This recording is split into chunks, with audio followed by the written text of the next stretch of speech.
Programa Med Saúde, um oferecimento de Embrafarma, inovação e tecnologia para o mercado magistral. Arte Farma, tecnologia e manipulação. Medical Camp, equipamentos e produtos médico-hospitalares. Olá, o programa Med Saúde dessa semana recebe Eliane Sampaio Vieira de Castro, médica, cardiologista, intensivista, pós-graduada em cuidados paliativos pelo Instituto Palium de Buenos Aires, na Argentina. Eliane, obrigado por aceitar o nosso convite.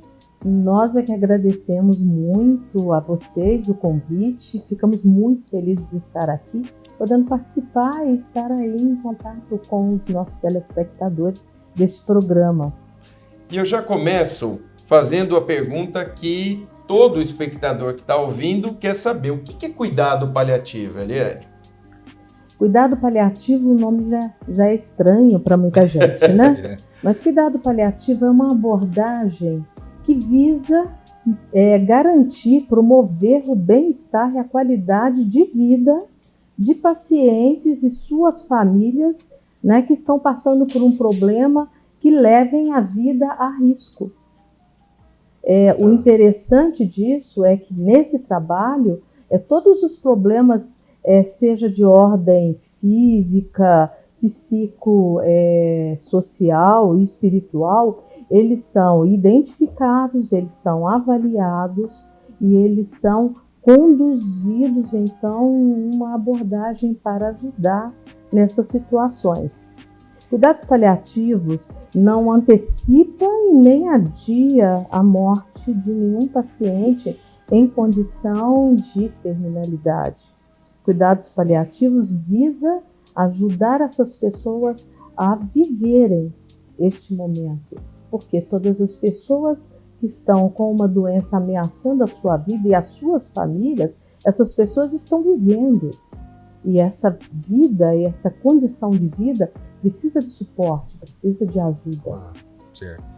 Então, você já nos deu um panorama muito claro do que é cuidados paliativos. Agora a gente precisava também esclarecer o oposto.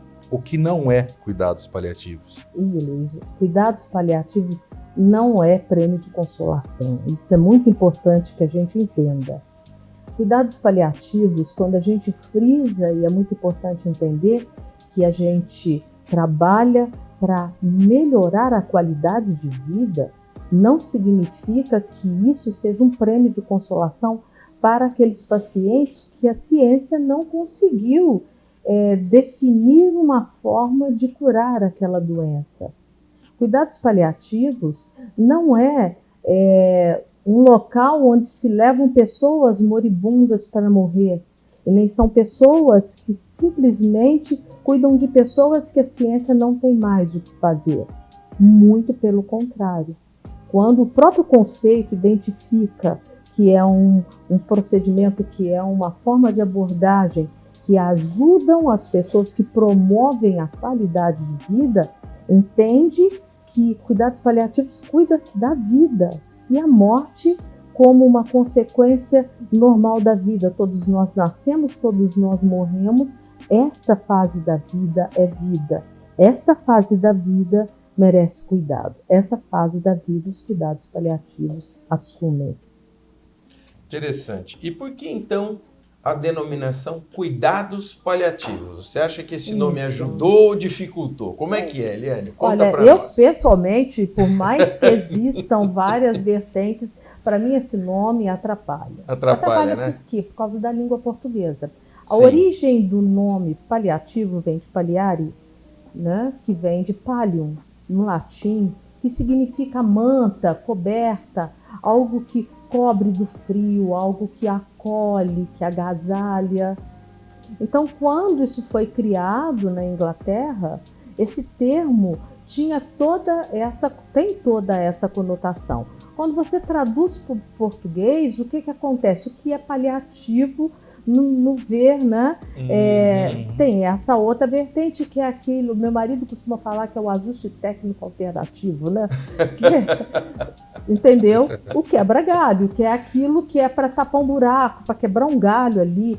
E é isso que traz essa noção totalmente errada. E a coisa fica tão complicada porque não é só o nome, não. As pessoas, o próprio, às vezes, no meio de saúde mesmo, as pessoas falam, pois é, aquele paciente já é paliativo. Como se paliativo fosse algo que não deixa para lá, né? Entendeu? Então isso na língua portuguesa criou um problema muito grande e até hoje cria. Existem outras denominações, como a filosofia dos hóspices, que é que é sinônimo de cuidados paliativos, mas que no Brasil aquilo não pegou e tem muito a ver com aquele, nossa, ele já é paliativo? Onde é o paliativo? Não, o paliativo é ali, a senhora entra naquela terceira porta ali, olha, a senhora vai ver uma secretária, ela é do paliativo. Então a coisa ficou assim. E quando o sentido primordial seria mais de acolhimento. Sim, a palavra não ajuda, não dá essa não dá noção, essa sensação de acolhimento. Que é a origem da palavra. E além do mais, não é só acolhimento do paciente, né? Como você já falou, da Amém. família. Porque é um momento que você vai englobar todo mundo. Isso, exatamente. Né? É a ajuda que todos precisam. E aí fica no Brasil como? Vai lá no paliativo. Então, Eliane, conta para nós como que surgiu aí essa cuidados paliativos, a trajetória, a história dessa especialidade da medicina. Na verdade, isso surgiu na Inglaterra, no século passado, na década de 60, com uma senhora, Cecily Saunders, uma mulher maravilhosa. Ela morreu agora em 2005. E não foi só ela, tem Elizabeth Kübler-Ross também, que é uma psiquiatra que morreu também em 2004, são contemporâneas. O que aconteceu é que a Cecily Saunders era uma senhora de família rica na Inglaterra, na época da guerra, 1940, 42, ela que estudava política, ciências políticas, economia, ela acabou ajudando como enfermeira em um hospital da região, né, o St. Thomas. E ela resolveu fazer o curso de enfermagem.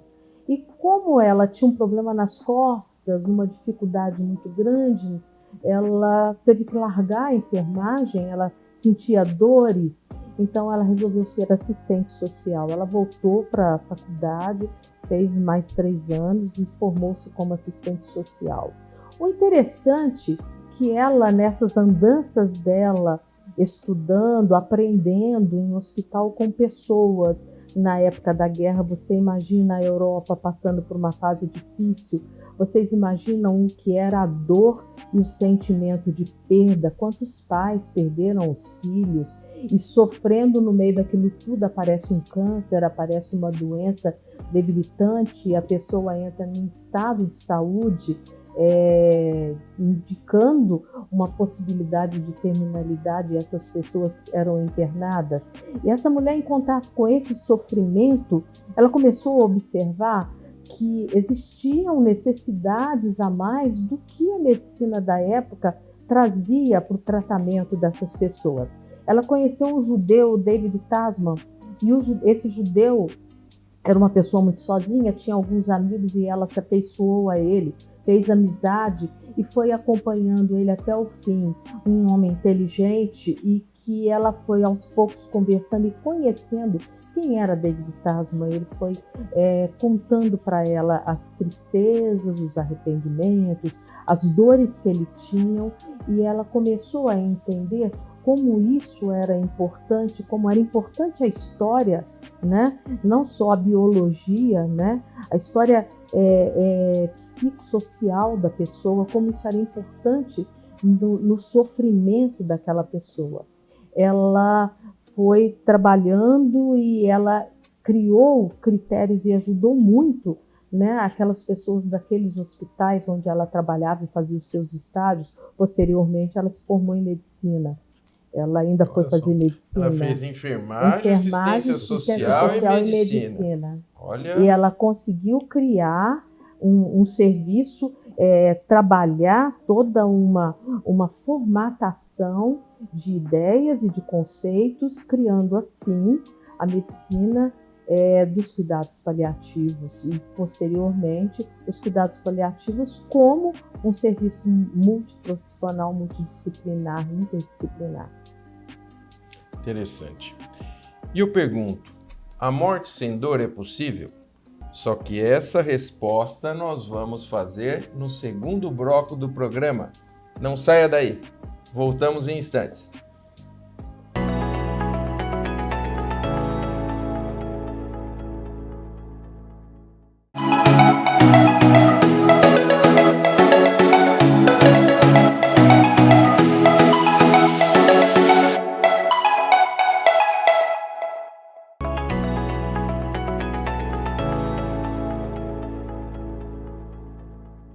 Olá, estamos de volta com Eliane Sampaio Vieira de Castro, médica intensivista, falando sobre cuidados paliativos. E eu volto então àquela pergunta que eu tinha feito no final do primeiro bloco. A morte sem dor é possível, Eliane? É possível. A morte é um fenômeno que vai acontecer com todos nós, e ninguém tem dúvida disso. O grande detalhe da morte e da dor é exatamente o que nós entendemos por dor. No passado, dor era simplesmente uma experiência sensorial ligada a um processo físico, a uma agressão ou risco de um evento, de uma lesão tecidual. Mas hoje, graças a pessoas como a Cicely Saunders, a gente entende que que a dor ela tem vários componentes. E que não se trata apenas de um processo físico. Por isso, não se trata, em muitas situações, apenas de tomar um remédio, um analgésico. A gente vê muito isso nos pacientes que são os pacientes que são o objetivo dos cuidados paliativos, que são os pacientes que estão com a sua vida ameaçada. Essas pessoas sofrem pela perda da sua imagem corporal, essas pessoas sofrem pelo medo de deixar a família, essas pessoas sofrem pelo medo do desconhecido. Elas sofrem porque, às vezes, o processo de doença pega essas pessoas numa fase da vida em que economicamente elas não estão bem, é um filho estudando que precisa terminar a escola, né? Pega, às vezes, essa pessoa numa fase da vida que ela está questionando a sua própria espiritualidade, o que ela entende, o que ela aceita, o que ela não aceita. Essas pessoas sofrem e a dor que elas sentem, muitas das vezes não está relacionada só com a cirurgia que foi feita, com o corte que foi aberto. E muitas das vezes lutar e trabalhar só com analgésicos não vai resolver nada. Cicely Saunders entendeu isso, que o sofrimento aumenta a dor. E nós que trabalhamos com pacientes nesta fase, com cuidados paliativos, nós sabemos que quando existe um conflito, quando existe um problema na família em relação à doença, em relação a problemas não resolvidos, perdões não solicitados, eu te perdoo, eu te amo, me perdoa. Quando isso não acontece, a dor é de difícil controle.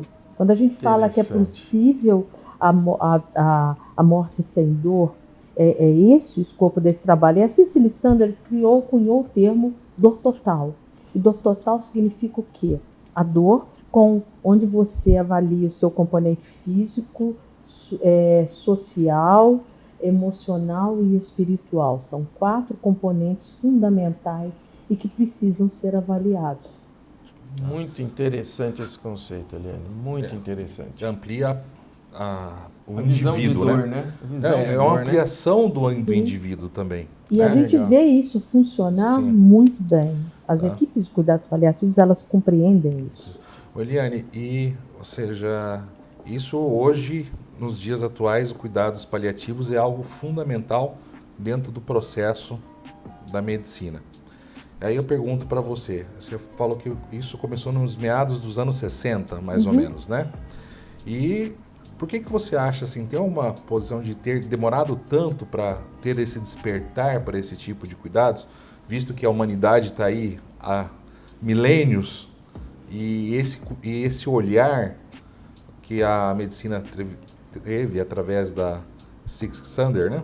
Cecily Sander, foi no meados dos anos 60. Você acha que isso foi um pouco tardio, visto ao longo aí da história da humanidade como um todo? O detalhe é esse mesmo, Luiz, é a história da humanidade. Lá atrás, quando nós não tínhamos nada, a medicina ela era muito rudimentar. O que acontecia? As pessoas, elas acolhiam. Por quê? Porque era importante acolher. Para você ter uma ideia, lá no início, né, os templos de Esculápio, né, dizia-se que os doentes eles eram levados para o templo de Esculápio e ele passava a noite ali, dentro das paredes do templo, envolto pelas paredes do templo.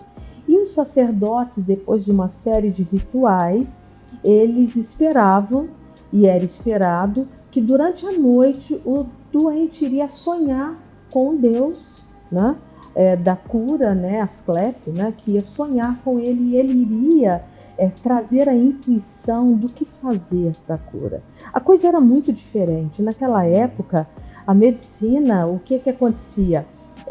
Quem ficava doente em casa, o abastado ficava doente em casa, era tratado em casa.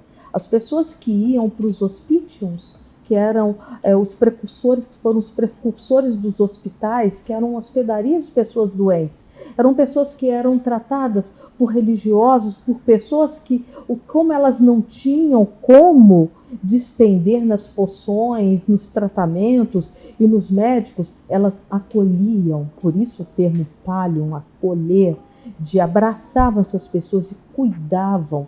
Então, isso foi o normal. Veio a Idade Média com toda a sua luta, com toda a sua dificuldade, e em seguida veio o Renascimento. Descartes fez o quê? Para lá, conceitos de acolhimento, para cá, ciência. Ciência é isso que cura. Então, o que aconteceu? Tem um aforisma, né? E é uma frase de um professor que diz que junta-se as peças do corpo humano e se você não consegue formar um homem, o problema não é da medicina, o problema é seu, porque a medicina ela foi criada para montar e desmontar, como tudo. Então o Renascimento, uma das características do Renascimento foi o reducionismo, colocou tudo em condições bem tecnológicas. De repente eles começaram a enxergar o hospital como um local onde as pessoas poderiam ser melhor tratadas pela ciência. E aí a coisa se inverteu. E aí o que aconteceu? Naquele hospital já não cabia mais a morte e a coisa que não tem cura. Mas como assim? A ciência cura tudo, né? E aí foi aí que, quando a ciência não curou tudo, e que aqueles médicos aí, a gente fala, né, nós somos médicos, mas os médicos não conseguiam resolver aquele problema que me incomodou muito. E as pessoas que cuidavam, as pessoas que tinham esse sentimento de cuidar, de acolher, essas pessoas que eram marginalizadas voltaram à cena. Você observa que Cecily Sander surgiu com cuidados paliativos depois da Segunda Guerra Mundial. O que foi aquilo na Europa, gente? Foi uma situação muito difícil. Então, numa época de sofrimento, essas coisas florescem. E a humanidade se voltou para ela mesma, se voltou para o seu passado. Essa ciência não estaria só num pedestal resolvendo os problemas. Chegou a hora de unir ciência e os cuidados. E é por isso que só agora, lá na Inglaterra, desde 1985, cuidados paliativos é especialidade médica. Aqui no Brasil já é a área de atuação. Interessante. E aí, pegando já esse gancho que você nos dá, quando que a gente inicia, então, com a abordagem de cuidados paliativos, por exemplo, com um paciente com câncer?